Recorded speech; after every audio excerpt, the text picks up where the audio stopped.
Hey everyone, welcome to EG Spirit. So I wanted to talk today about getting Reiki. So if you guys watch my other channel, you know that I've had a blood pressure crisis, shall we say. It's a pretty serious crisis. At its worst, my blood pressure went up to like 211 over 117, something like that. So never had blood pressure problems in my life before, but uh, I think it's just a perfect storm of getting COVID and having it be probably a side effect of that, in addition to 2 days that I took cough medicine that probably worsened it, and then tremendous amounts of stress. And as of filming this, which is on a Monday, and you'll see this on a Friday, I still don't have a place to live. The apartment that I applied to here has taken 2 weeks, and I still don't have an answer. I do have plan B and C, which I am following up on, but it will entail renting a car and traveling to other states. Probably by the time you see this, I may be on my way there. I'm not sure. So I wanted to talk, though. I decided to get a Reiki session to help my health issues and help kind of center me, ground me, just kind of help with the whole thing. But I'm going to tell you about a surprise that I had from the Reiki, which I guess I should have expected, but I didn't expect. So I'm just sharing this in the spirit of someone who maybe you've not had Reiki before, maybe you've had lots of Reiki, I don't know. I believe in Reiki. Let me just kind of preface this by saying I really believe that it has tremendous healing properties. I actually learned Reiki level 1 back about 10, 11 years ago. I have forgotten most of what I learned, and I never followed up with getting additional training, so I honestly wouldn't even know what to do anymore. But the town I'm in, I know, has a Reiki practitioner. I had never been to her before, but I'd heard she was really good. And so I booked she had like an introductory session that was 60 minutes, but it was only $30. So I thought, at least try it, and it can't really hurt what I'm going through right now, and it might help. So I went to her office, and lovely person. I mean, it was very nice. We chatted a bit, and then she wanted to kind of hear the background of what was going on, and I told her, and she said, wow, that's a lot. And I went, yeah, it's a lot right now. And so then she did a session. I'm not sure exactly how long the actual session lasted. I'm guessing at least 40 minutes. Could have been 45 minutes, maybe more. I honestly didn't look at my phone afterward to see what the time was.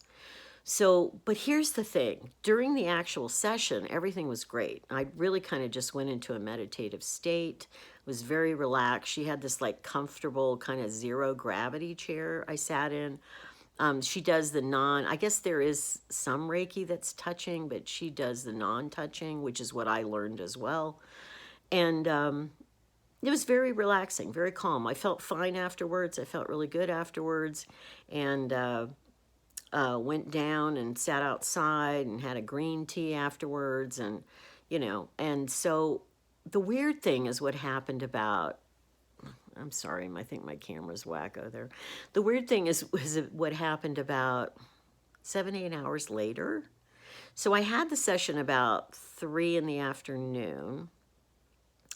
I went to sleep about 9, actually, and went to sleep with no problem. Woke up about between 11 and 12.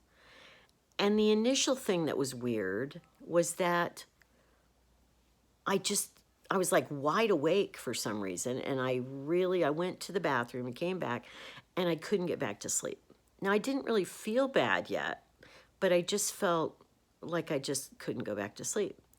Then about an hour into that, I started getting like waves of panic that washed over me, kind of a panicky feeling, and it kind of centered in my lower gut, like, like you get intestinal anxiety or something. It just felt like just uncomfortable. And this continued. I mean, I finally dozed off slept for an hour or two, then woke up, still had the same sensation.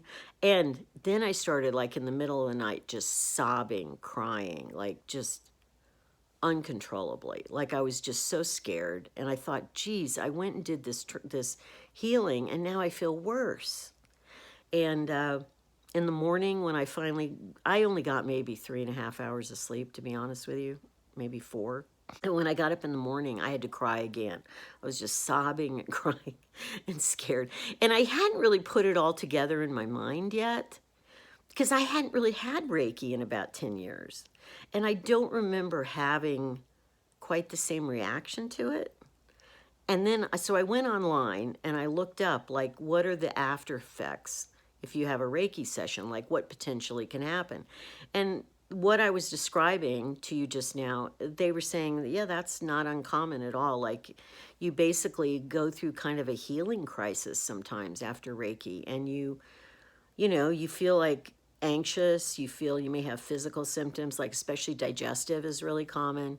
And it wasn't like a full-fledged panic attack. It was just like these waves of anxiety that would just make me feel just unwell for like, 10 minutes at a time or something. It was really weird. And, but anyway, when I read about it, I realized, that's probably what it was. And I thought to myself, well, how long does this go on? Because this, I'd been feeling better the day before, and then now I was like a setback. And I read about it, and it said that it can be a few hours to a few days or even longer. And I was thinking, oh no, like, I need my strength right now. I'm trying to get a place to live. I need my strength back. I've been under, I was so sick for a while with, the virus, and I just, so anyway, fortunately, I will say that by about noon that day, after I had the bad night, I was feeling kind of normal again, like I wasn't feeling sick again. So I think it lasted maybe between 10 and 12 hours overall. It wasn't always that intense, but it was pretty intense for a while. And so if you've never had Reiki before, this is not to scare you because everybody reacts differently. I guess I can understand why I had such a serious kind of reaction to it. And I think it's because I'm really blocked and I'm really not grounded right now, and I'm scattered and I'm all over the place because I'm scared. I don't have a roof over my head. I don't have a car. I just, I'm scattered. Today's the day after that. And, I felt pretty much, pretty good today. So my blood pressure is going down. It's not normal yet. It's about 140/90. But it is going slowly down, which is good because they didn't want it to dramatically go down. They say, the nurse practitioner in the hospital told me that if you're older especially, they don't want to bring it down suddenly because that actually can result in a stroke. So when you're older, they want to gradually bring it down so that your system doesn't, have a bad reaction to it. So it is going down slowly, and it's not in the dangerous category anymore, so that's good. And yeah, but so I think overall, I love Reiki. I love the way it feels when you're getting it. I wouldn't want a bad reaction every time I get it, I'll be honest with you. But I think if you get it every once in a while, so that you're also take care of your health in other ways. If I'd been meditating regularly, that may not have happened. I don't know. But I just wanted to put it out there, not to scare anybody, because it wasn't like I was dying or anything. It felt like that, though. If you've ever had a panic attack, it feels like you're dying. So it's not a good feeling. But nothing really, really bad is happening. It's just a sensation. It's just it's a nervous system response to this. So anyway, that's my experience with getting Reiki after 10 years. So if you've not had Reiki ever before, or you've gone a long time without getting Reiki, you might want to, just have a heads up that this kind of thing could happen. So it doesn't happen to everybody, but it could happen. So anyway, until next time, take care of yourselves. Be well. See you in the next video.